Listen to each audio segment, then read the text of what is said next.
राजनीति विषय सिर्फ इस बात के लिए नहीं कि किसको चुनना है, बल्कि ये व्यवस्था कैसे बनाएगा, व्यवस्था इसके पीछे जो व्यवस्था बनाई जा रही है वो व्यवस्था का जनता के हित में बन पा रही कि नहीं बन पा रही। समाजवादियों का सवाल पहले दिन से एक है कि सरकार बनाने के पीछे पहले जो मुख्य उद्देश्य है कि बजट का जो पैसा वो कहाँ खर्च करने जा रहे हो। दावे के साथ कह सकता हूँ इस बार समाजवादी पार्टी के सहारे सरकार बनेगी और समाजवादी पार्टी वो काम करने की कोशिश करेगी 50 साल का हिसाब 5 साल में कैसे चुकता हो जाए। इतनी समाजवादी पार्टियों के लोगों की ताकत है, गरीब किसान मजदूर परिवारों से जुड़े लोग समाजवादी पार्टी के साथ खड़े हैं, सफलता मिलेगी। यहाँ भगवान राम राजा साक्षात विराजमान है राजा के रूप में। यहाँ सब कुछ झांसी के नजदीक होने की वजह से अपार संभावनाएं विकास की हैं, पर रणनीति नहीं है। हम बाहर के हैं कि अंदर के, ये तो परिणाम बताता है। पिछली बार भी हम 40,000 से अधिक वोट पाए, 5-7 हजार वोट से हम हारे। भैया और राम नाम नमस्कार। हमें तो चिंते हुए नाम है हमारा सचिन चौधरी। मध्य प्रदेश में विधानसभा चुनाव के लाने नामांकन बड़ी तेजी से हो रहे हैं और अब चुनावी प्रक्रिया बहुत तेजी से आगे बढ़ रही है। निवाड़ी में भी बड़ो घमासान है और कई सारे प्रत्याशी अब मैदान में दिखाई देने लगे हैं। समाजवादी पार्टी के वरिष्ठ नेता दीपनारायण यादव जी हमारे संग। भैया जो है निवाड़ी की जंग बहुत रोचक हो चली है और प्रत्याशी ऐसा लग रहा हो कि ढेरों प्रत्याशी हो रहे हैं। ये तो एक अच्छे लोकतंत्र की पहचान है। सब लड़ें, अपनी बात रखें, जनता को फैसला करने में, समीक्षा करने का भी मौका मिले। तो ये तो अच्छी बात है, इसमें बुरा नहीं मानते हम लोग। राजनीति में तो ये सब होना चाहिए भाई। प्रतिस्पर्धा ज्यादा होगी, लोगों के पास ऑप्शंस ज्यादा होंगे, लोग सबके बारे में विचार करेंगे। राजनीति विषय सिर्फ इस बात के लिए नहीं कि किसको चुनना है, बल्कि ये व्यवस्था कैसे बनाएगा, व्यवस्था इसके पीछे जो व्यवस्था बनाई जा रही है वो व्यवस्था का जनता के हित में बन पा रही कि नहीं बन पा रही। जो दल सरकार में बनाने जाने के दावे कर रहे हैं उनका पिछला रिकॉर्ड क्या है, वो राजनीति में किन मुद्दों को लेकर सरकार बनाना चाहते हैं। तो हम समाजवादियों का सवाल पहले दिन से एक है कि सरकार बनाने के पीछे पहले जो मुख्य उद्देश्य है कि बजट का जो पैसा वो कहाँ खर्च करने जा रहे हो। वो जनता आपको वोट भी दे रही है और 3 लाख करोड़ का बजट भी दे रही है, उसको अपने पैसे से अपनी तकदीर को लिखने का फैसला आपके हाथ में देना है। मैं कह सकता हूं समाजवादियों मानना है 70% पैसा गांव पे खर्च होना चाहिए। जब तक गांव में अच्छे स्कूल नहीं बनेंगे, इस मूल आबादी जो देश की पहचान है या प्रदेश की पहचान है या जो देश के मालिक हैं, उनकी बेटों की पढ़ाई का अच्छा इंतजाम नहीं होगा तो ये देश प्रगति की तरफ कैसे जा सकता है। मैंने कहा कुछ लोगों को बढ़ाने से देश नहीं बढ़ सकता, बल्कि देश जहां बसता है गांव में उसकी व्यवस्थाएं कैसे बेहतर हों, इसकी बेहतरी के लिए लड़ाई है ये बड़ी। और मैं सोचता हूं समाजवादी पार्टी के नेता आदरणीय मुलायम सिंह यादव पूरे जीवन एक बात कहते रहे कि जब तक गांव में खुशहाली नहीं आएगी, जब तक गांव के स्कूल अच्छे नहीं होंगे, जब तक गांव के लोग कर्ज से बाहर नहीं निकलेंगे, जब तक गांव के लोगों के चेहरे पर मुस्कान नहीं होगी, वो संपन्नता की दिशा की तरफ नहीं जाएंगे, उनकी आर्थिक स्थिति अच्छी नहीं होगी, तब तक ये देश सफलता की उसकी तरफ नहीं जा सकता। जब तक हम ये नहीं कह सकते कि हम विकास की तरफ जा रहे हैं। हम कुछ सड़कें, कुछ भवन दिखाकर तरक्की के मानक दिखाएं और हमारे लोगों के पास अच्छे कपड़े भी ना हो पहनने के लिए। तो मैंने कहा कि दृष्टि का सवाल है और मैं इस दावे के साथ कह सकता हूं इस बार समाजवादी पार्टी के सहारे सरकार बनेगी और समाजवादी पार्टी वो काम करने की कोशिश करेगी 50 साल का हिसाब 5 साल में कैसे चुकता हो जाए। समाजवादी पार्टी के हिसाब से सरकार बनेगी, लेकिन गठबंधन को लेकर जो परिस्थितियां रही उनमें बार बार हौच पौच की स्थिति रही, तो कहीं ना कहीं जो एक बड़ी प्लानिंग थी उसको नुकसान। देखिए गठबंधन, हम लोग जब गठबंधन की बात करते हैं तो एक ऐसा विकल्प तैयार करते हैं जिससे जनता को राहत देने का रास्ता जल्दी बन जाए। क्योंकि एक रास्ता जो 20 साल लोगों ने साथ दिया, उस रास्ते ने बातें तो बहुत अच्छी करी हैं, पर गरीबों के पैसे से गरीबों पर योजनाएं जो बनाई उस पर लग रहा है जैसे एहसान कर रहे हों, जैसे वो योजनाओं को अपने घर से दे चला रहे हों। तो मैंने कहा लोगों का मिजाज बदला हुआ है, लोग चाहते नहीं हम पर एहसान नहीं कर सकते आप, हमारे पैसे से हम पर एहसान नहीं, आप हमें बाकी पैसा कहाँ है इसका हिसाब कब बताओगे आप। तो जब मध्य प्रदेश के लोगों के मन में भी ये भाव जगा है और वो जानना चाहते हैं कि सरकार जो बनने जा रही है या सरकार का विकल्प क्या है, तो विकल्प के तौर पर हम लोग कांग्रेस के साथ खड़े होने की बात इसलिए करते हैं कि भारी 20 साल में लाखों करोड़ों लोगों का जीवन बर्बाद हुआ है।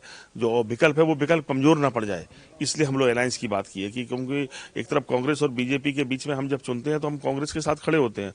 उसकी सिर्फ एक वजह है, उसकी वजह सिर्फ ये है कि वो कम से कम धर्मनिरपेक्ष तो हैं, वो कम से कम सियासत के लिए लोगों की जान दांव पे तो नहीं लगा रहे हैं, इसलिए हम लोग अपने। लेकिन फिर कांग्रेस से भी हमारी कुछ मुद्दों पर झगड़े हैं, वो तो सदन के अंदर भी होंगे, सरकार के अंदर होंगे, तब भी हम लड़ेंगे उनसे कि बजट का 70% पैसा गांव पे खर्च हो। गांव के विकास की रणनीति क्या है, लोगों की तरक्की के रास्ते क्या है, रोजगार के साधन पे आपका क्या विचार है। हम कहते हैं कि लोगों के लिए सरकार की बड़ी जिम्मेदारी, उनके जीवन में बदलाव आए, उनका जीवन प्रगति की तरफ जाए। तो इसके लिए मैंने कहा कि सरकार के साथ रहकर भी हम इन मुद्दों पर लड़ेंगे उनसे। निवाड़ी में हमेशा से समाजवादी पार्टी बढ़िया वोट पाते है। 8 में सफलता समाजवादी पार्टी को मिली, 13 और 18 में आप चूक गए लेकिन दूसरे नंबर पर रहे।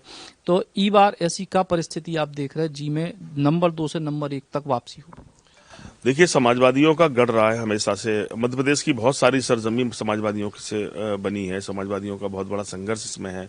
हमारे लक्ष्मण नायक जी पूरे जीवन समाजवादी आंदोलन को चलाए।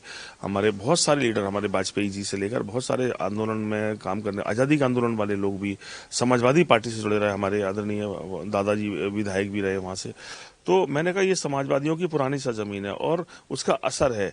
98 से लेकर आज तक के चुनाव परिणाम आप निवाड़ी के देखेंगे, समाजवादी पार्टी या तो जीती है या सेकंड नंबर पर है। कांग्रेस तो बहुत पीछे रही शुरू से। तो मैं कह सकता हूं कि समाजवादियों के लिए अब इस बार जो परिस्थितियां हैं, मैंने कहा कि हर चुनाव की नई रणनीति, नई परिस्थितियां हैं।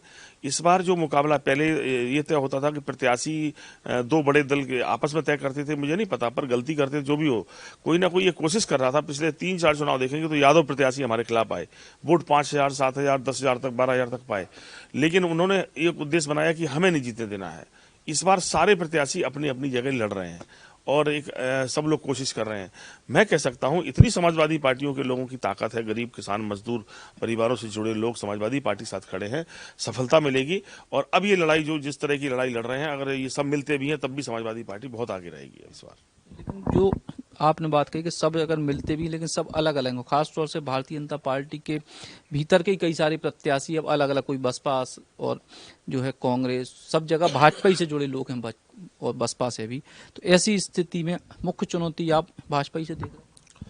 देखिए, बिल्कुल हमने कहा, देखिए जनता तो तय करती है विकल्प कौन बनेगा, कौन पीछे रहेगा, कौन क्या रहेगा। लेकिन मैं आज जो राजनीतिक गणित है भाई, अगर बसपा के प्रत्याशी हैं तो वो भी भाजपा से गए हैं, अगर कांग्रेस के प्रत्याशी वो भी भाजपा से गए हुए हैं, खुद वो लड़ रहे हैं।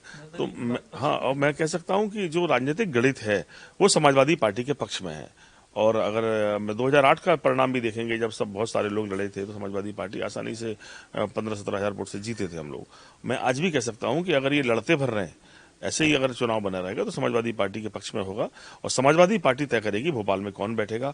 हम कोशिश करेंगे कि बहुत दिन बेईमानी की निवाड़ी के लोगों के साथ, इसे हम कैसे जल्दी नोएडा बना दें, कैसे विकास की उस धारा से जोड़ दें जिससे लोगों की जिंदगी बदल जाए। यहाँ सब चीजें हैं। यहाँ भगवान राम राजा साक्षात विराजमान है राजा के रूप में। यहाँ सब कुछ झांसी के नजदीक होने की वजह से अपार संभावनाएं विकास की हैं, पर रणनीति नहीं है। जिनको मौका दिया जनता ने 10 साल, उन्होंने कोई रणनीति नहीं बनाई, वो अपने विकास की लड़ाई लड़ते रह गए। पर हम लोग अगर बनेंगे तो जनता में बदलाव नजर आएगा। 50 साल का हिसाब 5 साल में जमीन पर उतार कर दिखाएंगे। विरोधी लोग बार बार आपको लाने एक मुद्दा हटत के बाहर के हैं, यूपी के हैं, झांसी के हैं, तो निवाड़ी में क्या करें? देखिए, हम बाहर के हैं कि अंदर के, ये तो परिणाम बताता है। पिछली बार भी हम 40,000 से अधिक वोट पाए, 5-7 हजार वोट से हम हारे। तो मैंने कहा, और दूसरी बात व्यवस्था के नाम पर क्या है, जब भी कोई आदमी निवाड़ी टीकमगढ़ का बीमार होता है वो झांसी की तरफ भागता है, तब वो उनको याद नहीं करता जो बाहर हम बता रहे हैं। फिर वो याद करता है कि मेरा एक परिवार, मेरा एक भाई झांसी में भी रहता है। वो उम्मीद करके हमारे पास आते हैं और हम लोग उनके लिए जी जान से मदद करते हैं, इलाज में मदद करते हैं। उस हर चीज में कभी जरूरत पड़ती है तो अपना खून भी लोगों को दिया है। तो मैंने कहा कि हमारे रिश्ते खून के हैं और इन रिश्तों को बदला नहीं सकता, इन रिश्तों को कोई तोड़ नहीं सकता, इन रिश्तों को बदल नहीं सकता। तो मैंने कहा कि ये तो चुनाव परिणाम और लोगों का प्यार है। समाजवादी पार्टी के साथ निवाड़ी की जनता नहीं बल्कि इसके बहुत सारे विधानसभा क्षेत्रों में एक ऐसा प्रभावी गणित है, ऐसे प्रभावी साथी हैं कि जो विभिन्न परिस्थितियों में समाजवादी पार्टी से लड़ते हैं और समाजवादी पार्टी इस बार बहुत मजबूत विकल्प के रूप में उभर के आ रही है। समाजवादी पार्टी बड़े मजबूत विकल्प के तौर पर उभर के सामने आ रही, जो कि अभयदीप नारायण यादव जी को। और निवाड़ी की जंग बहुत रोचक हो रही है, काय कहते कई सारे प्रत्याशी मैदान में है। समाजवादी पार्टी कम से कम दूसरे नंबर पे हमेशा रहते हो। ई बार उनको उम्मीद है, उनकी कोशिश है कि ई बार समाजवादी पार्टी 2 नंबर से 1 नंबर की तरफ पहुंच जाए। सचिन चौधरी, बुंदेली, बौछार Gilani. Eklavya University Damoh will guide you towards a bright future. 28 acres of lush green campus, largest campus of Bundelkhand, experienced and dedicated faculty. 50 future-ready courses taught in 12 different schools, separate courts and ground for sport, fully equipped lab and workshop, safe and fully equipped separate hostel for girls.